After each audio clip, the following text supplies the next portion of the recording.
ഇതാ ഞാനും നോക്കൂ വഴുതനങ്ങ ചമ്മന്തി ഉണ്ടാക്കാനാണ് പോണത്. നിങ്ങൾക്ക് എല്ലാവർക്കും അത്ഭുതം തോന്നുന്നുണ്ടോ? ഞങ്ങളൊക്കെ കുട്ടികളായിരുന്ന കാലത്ത് എൻ്റെ അമ്മ വഴുതനങ്ങ കൊണ്ടുപോയി അടുപ്പിലിട്ട് ചുടുന്നത് കണ്ടിട്ടുണ്ട്. ചുട്ടിട്ട് കൊണ്ടുവന്ന് മിളക് കൂടി അമ്മയും അങ്ങനെ അരയ്ക്കുക. അന്ന് മിക്സി ഒന്നും ഇല്ലല്ലോ. അമ്മയും അരച്ച് ചമ്മന്തി ഉണ്ടാക്കണം ഞാൻ കണ്ടിട്ടുണ്ട് കേട്ടോ. നല്ല സ്വാദ് തോന്നാറുണ്ട്. കഴിക്കാറേ പതി കുറേ കാലമായിട്ട്, അതായത് ഡൽഹിയിൽ പോയി അത് കഴിഞ്ഞ് വന്നു അപ്പോഴൊന്നും വഴുതനങ്ങ ചമ്മന്തി ഓർമ്മ വന്നില്ല. ഇന്നാള് യൂട്യൂബ് നോക്കിയപ്പോൾ യൂട്യൂബിൽ ഒരാള് പ്രിപ്പയർ ചെയ്യണു വഴുതനങ്ങ ചമ്മന്തി. അതൊരു ഡിഫറെൻറ്റ് ടൈപ്പാണ്. അങ്ങനെ അത് ഫ്രൈ ചെയ്തു, അത് കഴിഞ്ഞ് അതിനെ തിളപ്പിച്ച് വേവിച്ചു, എന്നിട്ട് അരയ്ക്കണം. അപ്പോൾ വഴുതനങ്ങ ചമ്മന്തി എന്ന് കേട്ടപ്പോൾ എനിക്ക് ഒന്ന് ട്രയൽ നോക്കാൻ തോന്നി. അതുകൊണ്ടാണ് ഞാൻ നോക്കണത്. ഒരു വഴുതനങ്ങ എടുത്തു, അരിഞ്ഞൂട്ടാ. കുറച്ച് ഇഞ്ചി, കുറച്ച് പച്ചമുളക്, അതെല്ലാം അരിഞ്ഞു വെച്ചിട്ടുണ്ട്. ഒരു സബോള അരിഞ്ഞു വെച്ചു, ഒരു തക്കാളി അരിഞ്ഞു വെച്ചു, ഇത്തിരി മല്ലി വെച്ചു, ഇത്തിരി ഉഴുന്ന് പരിപ്പ് വെച്ചു, പിന്നെ ചുവന്ന മിളക്, കാശ്മീരി ചില്ലി പൗഡറാണ് ഞാൻ വെച്ചിരിക്കുന്നത്. ചില്ലി പൗഡറല്ല, ചില്ലിയാണ് വെച്ചിരിക്കണേ. അപ്പം നമുക്ക് ചമ്മന്തി എങ്ങനെയാണ് ഉണ്ടാക്കുന്നത്? ആദ്യം തന്നെ വെളിച്ചെണ്ണ ചൂടാക്കിയിട്ട് വഴുതനങ്ങ സ്ലൈസസ് ആയിട്ടുള്ളത് അതിലിട്ട് നല്ലപോലെ വഴറ്റി ബ്രൗൺ കളറാവണം വഴുതനങ്ങ കേട്ടോ. ചെറിയ വഴുതനങ്ങ ഇത്, ഏത് വഴുതനങ്ങ വേണമെങ്കിൽ നിങ്ങൾക്ക് ഉപയോഗിക്കാം കേട്ടോ. പക്ഷെ ഞാൻ ഉപയോഗിച്ചത് ചെറിയൊരു വഴുതനങ്ങയാണ്. അത് മുറിച്ച് കൂട്ടാനിലേക്ക് കൊണ്ടുവന്നതാണ്.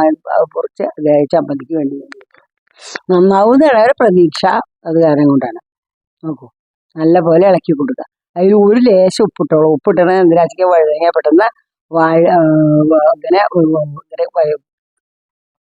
വാഴ്ന്ന് കിട്ടാൻ വേണ്ടിയിട്ടാണ് കേട്ടോ. വഴറ്റി കിട്ടാൻ വേണ്ടിയിട്ടാണ്. നല്ല പോലെ വഴറ്റി കൊടുത്ത് ഇനി അത് വഴന്ന് വരട്ടെ.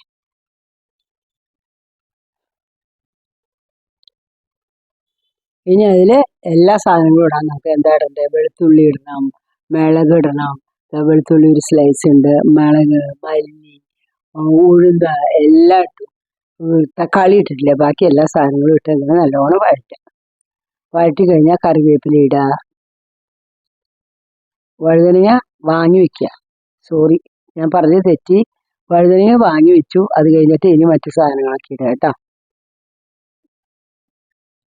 എല്ലാ സാധനങ്ങളും ബാക്കി വന്നതല്ല. മിളകിട്ടു, ഉള്ളി ഇട്ടു, സബോള അരിഞ്ഞത് ഒരു സബോള, ഇനി അതുപോലെ മല്ലി, ഉഴുന്ന് പരിപ്പ് എല്ലാം ഇടാം, വെളുത്തുള്ളി എല്ലാം ഇടാം,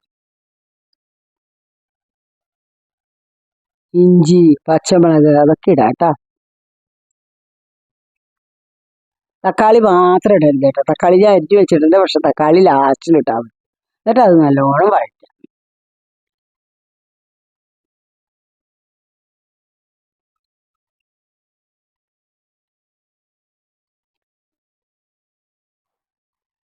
കറിവേപ്പില, മല്ലിയുടെ ഇലയ്ക്ക് ഉണ്ടെങ്കിൽ ഇടാം. പക്ഷെ എൻ്റെ കയ്യിൽ മല്ലിയുടെ ഇലയില്ല. ഞാൻ കറിവേപ്പില ഇടാൻ പോണത് കേട്ടോ. മല്ലിയുടെ ഇല ഉണ്ടെങ്കിൽ ഒന്നുകൂടെ ടേസ്റ്റ് കൂടും. മല്ലിയുടെ ഇല നിങ്ങൾക്ക് ഇടാം. പക്ഷെ മല്ലിയുടെ ഇല ഇല്ലാത്ത കാരണം ഞാൻ മല്ലിയുടെ ഇല ഇടുന്നില്ല, കറിവേപ്പില ഇടാണ്. ഇതാ കുറച്ച് കായപ്പൊടി ചേർക്കണം. കായപ്പൊടി ഇട്ടാൽ എല്ലാ ചമ്മന്തിയും ടേസ്റ്റ് വർദ്ധിക്കും. കായപ്പൊടി ഇട്ടു, വഴറ്റിക്കൊണ്ടിരിക്കണം കേട്ടോ.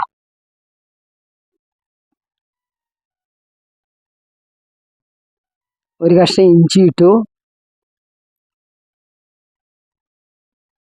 ഇനി ഇത് പച്ചമുളക് കഷ്ണങ്ങളിട്ടു. പിന്നെ ഇത് കറിവേപ്പില ഇട്ടു. ഇനിയും വഴറ്റിക്കൊണ്ടിരിക്കുക. വഴറ്റി നല്ല ബ്രൗൺ കളറാവുന്ന വരെ വഴറ്റണം. അത് കഴിഞ്ഞിട്ട് തക്കാളി ഇടാം. തക്കാളിയുടെ പച്ചച്ചോയ മാറുന്ന വരെ ഇളക്കിക്കൊണ്ടിരിക്കുക. അപ്പം അതിനിടയിൽ നമ്മളൊരു കാര്യം പറഞ്ഞു, ഒരു ലേശം പുളി ഇതിൽ ചേർക്കണം. പുളി ചേർക്കേണ്ടത് എന്താ വെച്ചാൽ ചെറിയൊരു പുളിക്കഷ്ണം അതിൽ ചേർക്കാം. പുളിക്കഷ്ണം ചേർത്താൽ മതി. അത് വറക്കൊന്നും വേണ്ട, ആ ചമ്മന്തിയിൽ ചേർക്കണം.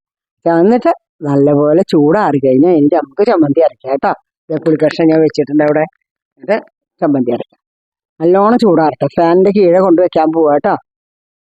നല്ലോണം ചൂടാറിയിട്ട് അത് നമുക്ക് അരച്ച് ചമ്മന്തി ആക്കാം കേട്ടോ. മിക്സിയിലിട്ടു, ചൂടാറി. വെള്ളം വേണമെങ്കിൽ ചേർക്കാം, അല്ലെങ്കിൽ വിരോധമില്ല. വെള്ളം ചേർക്കണമെന്ന് എനിക്ക് ആഗ്രഹമില്ല, എന്നാലും ഇത്തിരി ചേർക്കാം. എന്താ കാരണം വെച്ചാൽ ഒന്ന് ലൂസായിട്ടിരിക്കട്ടെ, കട്ടയായിട്ടിരിക്കണ്ട.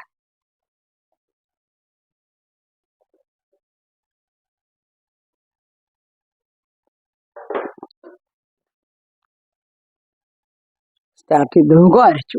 എന്താ രസം കാണാൻ. നാളികേരം അതിൽ തൊട്ടിട്ടില്ല, പക്ഷെ ആ ചമ്മന്തിയുടെ ഭംഗി നോക്കൂ. ഗോൾഡൻ കളറിലുള്ള ചമ്മന്തി.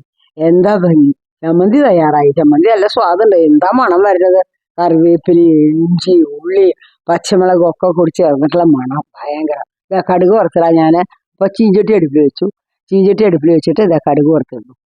കടുക് വറുത്തിട്ടിട്ട് ആ കടുക് വറുത്തിട്ട് കഴിഞ്ഞാൽ നമ്മുടെ ചട്നി കാലായി കേട്ടോ.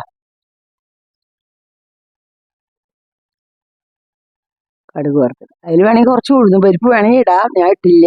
വേണമെങ്കിൽ നിങ്ങൾ ഇട്ടോളൂ. കടുകും മുളകും കറിവേപ്പിലയും മാത്രം വറുത്തിട്ടു. ധാരാളമാണ്. ഇനിയിപ്പോൾ നോക്കും നല്ല പോലെ ഇളക്കി കൊടുക്കുക. എന്താ ഈ ചട്നിയുടെ സ്വാദം എന്ന് അറിയാം. എല്ലാത്തിനും ഉപയോഗിക്കാം ഈ ചട്നി. ഇത് നോക്കൂ, വഴുതനങ്ങ ചമ്മന്തി റെഡി. എന്താ ഇതിന്റെ സ്വാദ്. കാണുമ്പോൾ തന്നെ സ്വാദ് തോന്നുന്നു. ഞാൻ കഴിച്ചു നോക്കിയതിലേ പറയാൻ പറ്റുള്ളൂ കേട്ടോ. ഭയങ്കര സ്വാദ്. ഇത് ചപ്പാത്തിക്കും പറ്റും, പൊറോട്ടയ്ക്കും പറ്റും, പുട്ടിനും പറ്റും, ദോശയ്ക്കും പറ്റും, ഇഡ്ഡലിക്കും പറ്റും. അപ്പം നിങ്ങൾ എല്ലാവരും ഒന്ന് ട്രൈ ചെയ്യൂ. വളരെ ഈസി ആയിട്ടുള്ള ചമ്മന്തിയാണ്. വഴുതനങ്ങ വീട്ടിലുണ്ടെങ്കിൽ അങ്ങനെ കൊണ്ട് കളയരുത്. വഴുതനയോട് ഈ ചമ്മന്തി ഉണ്ടാക്കണം. ഞങ്ങളൊക്കെ പണ്ട് ഉണ്ടാക്കിയിരുന്നു. എൻ്റെ അമ്മയൊക്കെ എനിക്ക് ഉണ്ടാക്കി തന്നു. നമ്മുടെ വീട്ടിലുണ്ടാകാറില്ല. അത് ഇപ്പോഴാണ് എനിക്ക് ഓർമ്മ വന്നത്. വഴുതനങ്ങ ചമ്മന്തി അങ്ങനെ ഒക്കെ ഒന്ന് ട്രയൽ നോക്കിയതാണ്. വളരെ ടേസ്റ്റിയാണ്.